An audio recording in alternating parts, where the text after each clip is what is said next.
suci. Ada di tempat ini, diberi Tuhan kesempatan berjalan bersama-sama sebagai satu keluarga, sebuah persiapan yang panjang, seperti yang telah saya ungkapkan. Imelda sudah meminta dan mempersiapkan seluruh profil untuk perjalanan siang. Saya tidak tahu ada berapa banyak orang waktu itu, tapi saya yakin mungkin ada yang sudah tidak ada yang tidak bisa hadir, bahkan ada yang sudah DP harus tidak ikut. Ada banyak rencana, tapi Tuhan punya pilihan sendiri. Bukan sabda Tuhan dalam komunitas gospel dari pekan-pekan bulan tahun membuat turun dan berkembang, membuat semakin dalam, mengerti dan memahami apa yang Tuhan inginkan.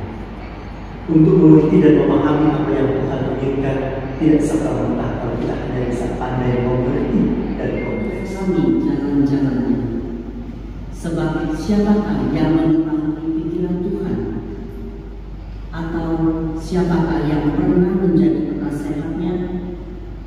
Atau siapakah yang memberi Allah sesuatu sehingga Allah wajib menggantinya? Sebab segala sesuatu berasal dari Allah, ada karena Allah, dan menuju kepada Allah.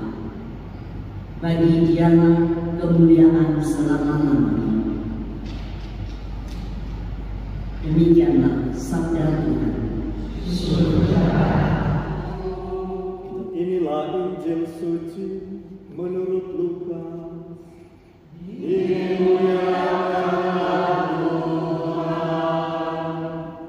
Kita membaca dari Injil Lukas bab 14 ayat 12 sampai dengan 14. Yesus bersabda kepada orang Farisi yang mengundang dia makan, "Bila engkau mengadakan perjamuan siang atau malam, janganlah mengundang sahabat-sahabatmu, saudara-saudaramu, kaum keluargamu, atau tetangga-tetanggamu yang kaya, karena mereka akan membalasnya dengan mengundang engkau pulang, dan dengan demikian engkau mendapat balasnya. Tapi bila engkau mengadakan perjamuan, undanglah orang-orang miskin, cacat, lumpuh, dan buta, maka engkau akan berbahagia, karena mereka tidak mempunyai apa-apa untuk membalas engkau. Sabda, sebab engkau akan mendapat balasnya pada hari kebangkitan orang-orang benar." Demikianlah sabda Tuhan.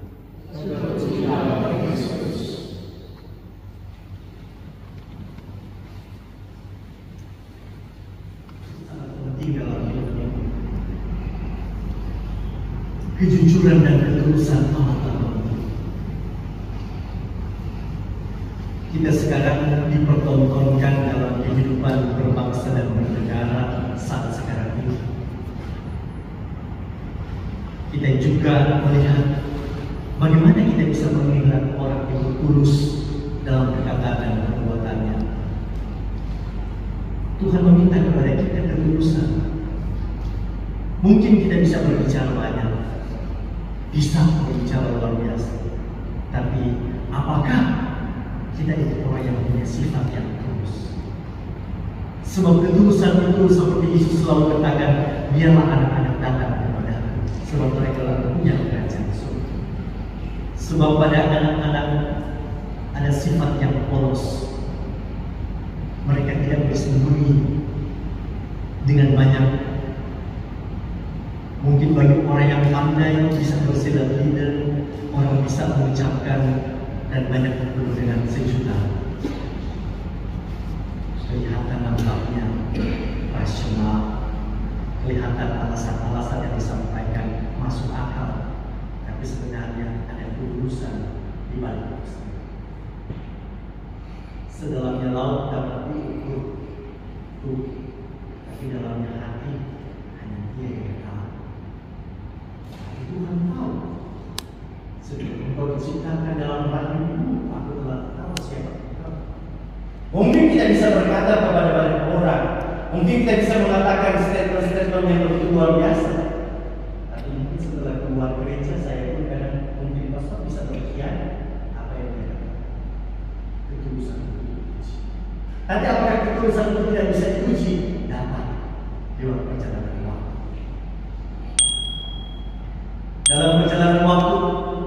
setiap orang juga seperti kemarin siang saya di gereja residensi sudah menerima, mendengar dalam suka dan duka kunjungan Allah sakit dan siap akan setia seumur hidup. Tetapi toh saya mesti mengatakan sebagai pastor, apakah setelah 26 tahun jadi pastor dengan ratusan mungkin juga sudah lebih, saya tidak hitung sih berapa yang saya berkait perkawinan, semuanya mulus-mulus saja.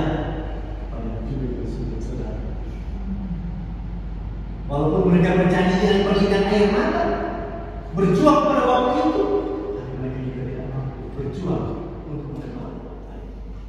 Maka saya selalu ingat waktu di Australia ada satu pastor tua bilang begini sama saya, "Excuse me, Father, no, remember as long as your life, everybody understand you look good for you are. Apa yang kau buat sama sini adalah kamu yang adanya yang cacat yang seperti itu, itulah.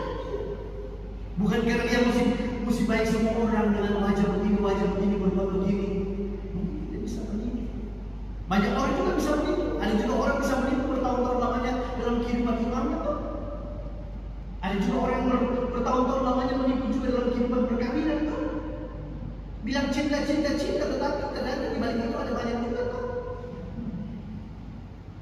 Jujur kan?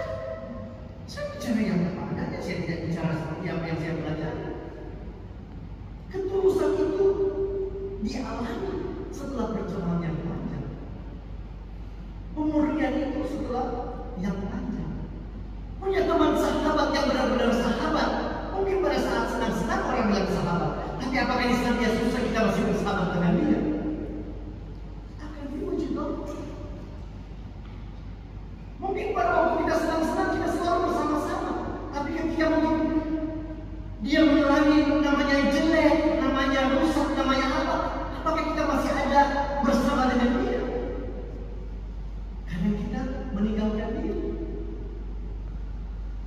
Tulus.